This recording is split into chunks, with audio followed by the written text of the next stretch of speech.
process for principals twice. Now let me ask you this right here, brother. Now you guys have a superintendent, and then you have a chancellor also. Yes. See, we just have a superintendent. Yeah, the way it works in New York is that the chancellor of New York is equivalent to what a superintendent would be out here.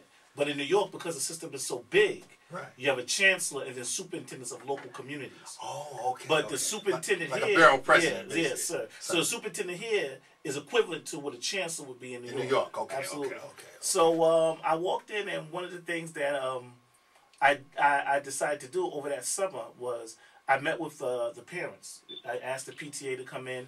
I told them what I wanted to accomplish, and I asked a couple of teachers to come in, and we started working on a new plan, a new vision for the school. And we had come to an agreement that we should have a uniform policy. Okay. And I brought that to the parents and asked for their support. They had it in the past, but it never was reinforced. Okay. So they were a little leery because they said, oh, you know, we've tried that before, and, you know, it didn't work. And so I said to them, listen, if you back me, I will enforce this policy. Okay. But I can't enforce it by myself. All right. Because when I do this, I'm going to step on some toes. Sure. But I'm going to need parents to say, no, this is what we, the parents, want. And if you want it, and I'm comfortable that I have your support, then I'm going to go forward. And there shouldn't be no toes you stepping on actually with uniforms. That should be even.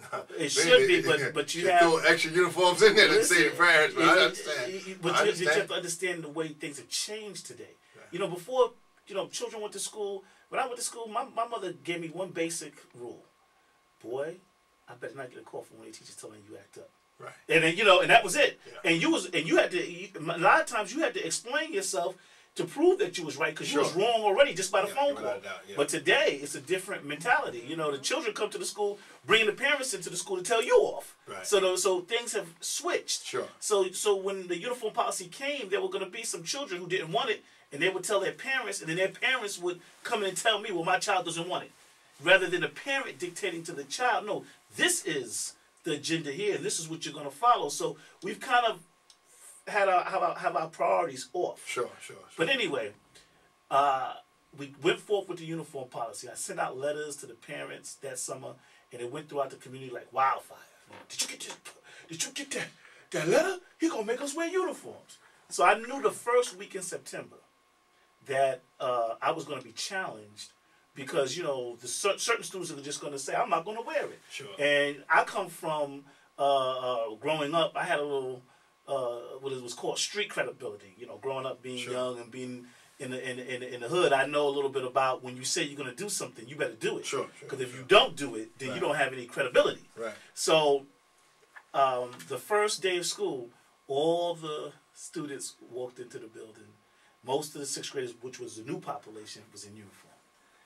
Majority of 7th graders, they were in uniform. Maybe 15 to 20 were out. Now, this is a school of 1,600. Wow. The 8th graders, that's the seniors. This is their year. Right. This is their time to rule. Right. And here I come saying uniform. So half of them, which is about 500, so 250 to 300, did not wear uniform. So this is the test now. Sure. What happens?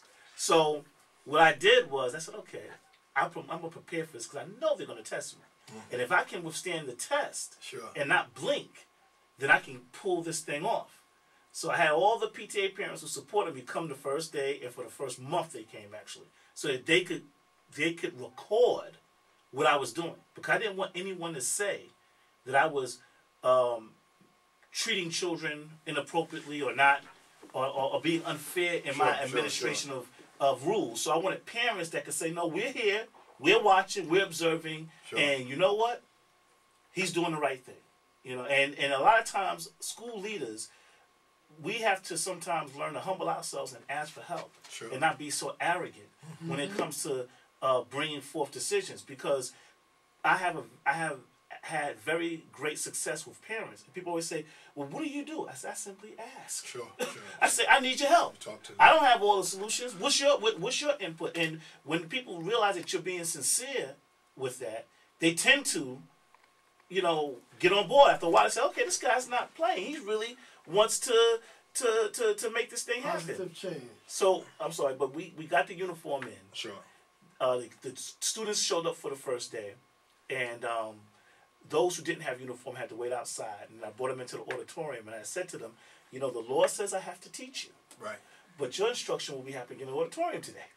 And I rotated teachers in, and the teachers taught them in the auditorium, and we created folders for each student. They ate lunch in the auditorium, and they were dismissed from the auditorium. So that word went out, you know, that they were removed from the general population. Right. So now, the next day, it went from 250 to 75. By the end of the week, it was 25, and by the end of the month, 100% compliance. And it stayed that way for the whole year. Okay, brother, you know, we press, and for time, we want to get your story. Sure. Your whole story out. Now, at this moment, what actually happened? I feel your discipline. You remind me of Joe Clark, I believe, from Lean On Me. You know, Sure. We just seen that the other day. And we love Joe, you know. Yes. Joe was right in many things. You know, he had his way of doing it, but he was right. What is it? Well, let me just say this. What happened was, to make a long story short, is the easiest part. I told you a uniform story because the easiest part of my job was to get the students to fall in line. Sure. It was the adults and the faculty and some of the other influences that became problematic, because once we got the students in order, then we removed the excuse that they were unteachable. Sure.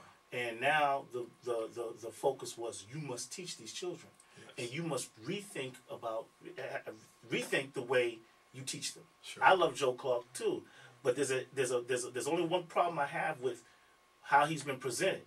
They don't tell the total story in regards to him. Sure. He was not just a disciplinarian. He was an instructional leader. Yes. And a lot of times when they put black men in urban schools, they only want us to clean up stuff. Right. But they don't want us to get into the enriching program. Sure. I brought a pre-nursing program, a pre-engineering, pre-law, a hip-hop and education program that connected the New York State learning standards to hip-hop culture. Sure.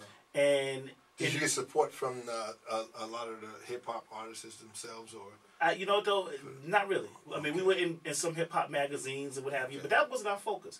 Our focus was the children, because actually we were counteracting what the hip-hop artists were doing. Sure. Because I told, one of the things was, when I made the students wear their uniform, I said, listen, we're going to make I said, the reason you wear the clothes you wear is because someone has fed to you that this is an example of what success looks like. Sure. So therefore, you wearing a uniform of pop culture, I said, we're going to change that, and for the purpose of school, we're going to make uniforms popular and not wearing uniforms unpopular. Sure. I said, so we're going to make our own rap song, and then we're going to make our own rap video.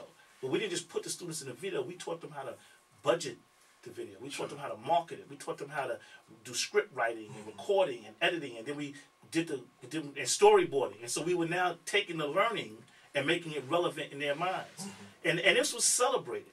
But just like what they're doing with President Obama, the man is a visionary, and he's bringing about change. But as you see with the Republicans and others, and some Democrats, there's an entrenched mentality that does not want to go along with the change. Yeah. And that mentality will do anything in their power to undermine success. Yeah. Well, the same thing happened with me and the teachers and some of the teachers in that school. There was an entrenched mentality in terms of some of the staff. They did not want to actually come to work and now actually have to teach these black children. Okay. And so were some of them black themselves? Oh, absolutely. Okay. Unfortunately. And when you're a leader of a school and you have to be the change agent and a reformer, when you come across that, you're forced to make two decisions. It's one of the two. It's like the red pill or the blue pill, like the Matrix. Okay.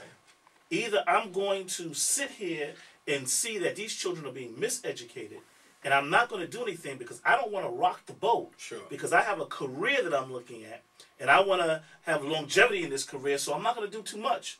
Or I'm going to run the risk of being isolated and force these teachers to either change or begin to look for a different career. Because at a certain point, and you'll see this with the president, there's only so much reaching out of a hand that you can do. That's the truth. If the hand is not being reached across the other side, so at a certain point, you got to make a decision. And I think he made that the decision also when he was he brought in a lot of the Republicans and things, and they started to see that they're fighting against it. Yeah, so at a certain point, I can't do it. So what happened was, I said, okay, look.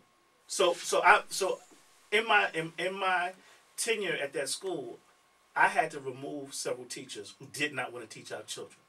And once you do that, you come into a political conflict with the teachers